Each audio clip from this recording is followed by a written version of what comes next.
Hello and welcome to medicine knowledge. Myself doctor Hardeep. Medicine knowledge में आपका स्वागत है। आज हम बात करेंगे पिल्स का क्या यूज है प्रेगनेंसी को रोकने के लिए, और पिल्स कितने प्रकार के होते हैं, उनके क्या क्या साइड इफेक्ट है और उनको प्रयोग में कैसे लेना है।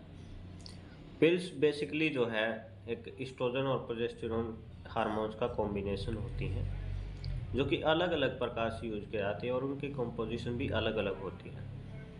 सबसे पहले अगर बात की जाए तो कॉम्बाइंड पिल्स की देखने को मिलती हैं। कंबाइंड पिल्स में सबसे पहले है मोनोफेजिक पिल्स।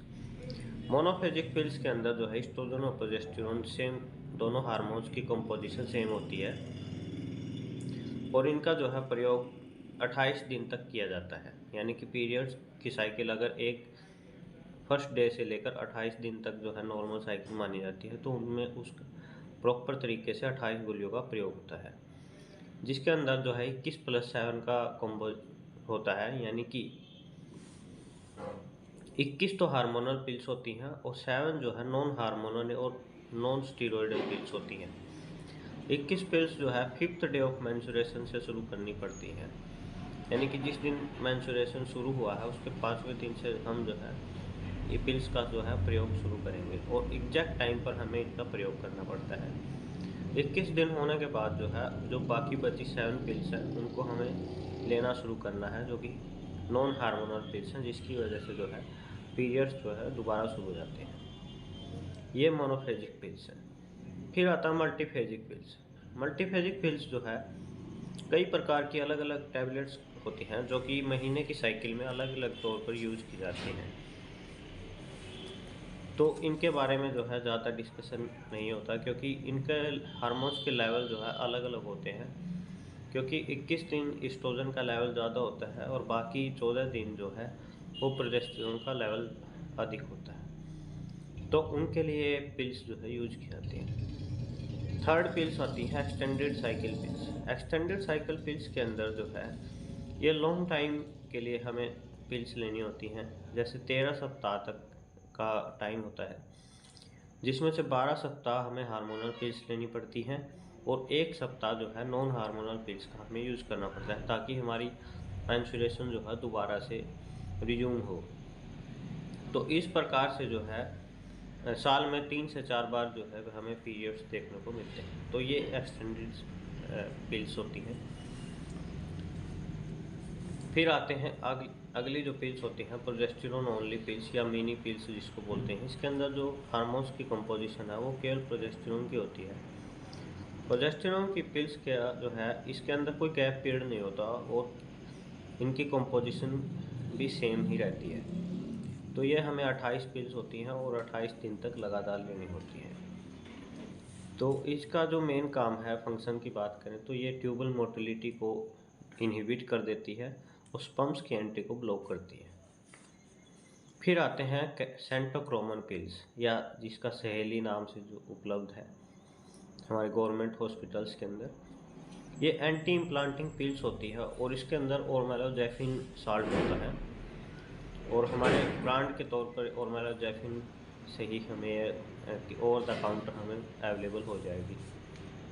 इसका यूज़ कैसे करना होता है, ये जो है पहली टैबलेट जो है first day of menstruation cycle पर लेनी पड़ती है, और जो दूसरी टैबलेट है वो जो है 3 दिन के बाद लेनी होती है।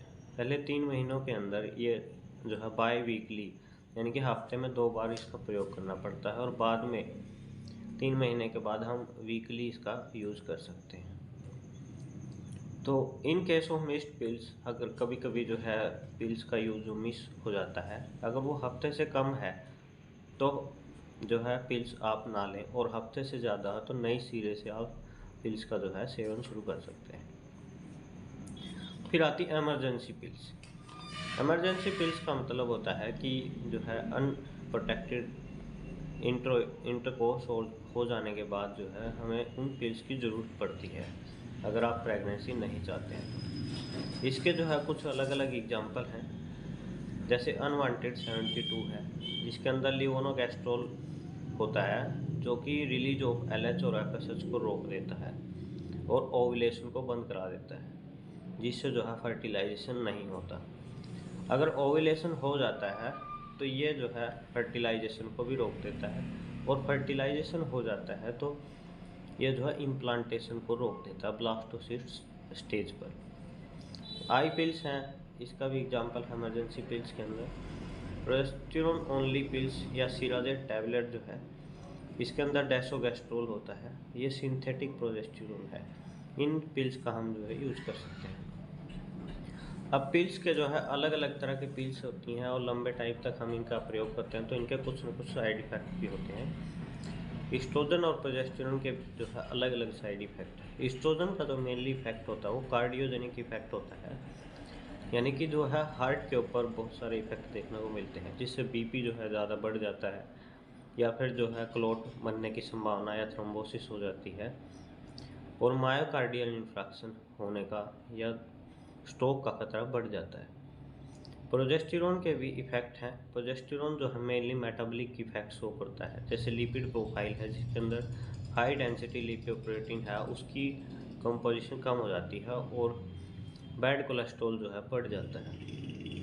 हाइपरग्लाइसीमिया हो जाता है, शुगर का लेवल बढ़ जाता है, जिससे प्लाज्मा इंसुलिन की कंसंट्रेशन बढ़ जाती है, और ब्लड की क्लॉटिंग है उसको भी ये अफेक्ट करता है। इन दोनों के जो है कार्सिनोजेनिक इफेक्ट भी होते हैं, यानी कि कैंसर कोज करने जैसी भी इफेक्ट देखने को मिलते हैं, ब्रेस्ट और सर्विकल कैंसर मेनली।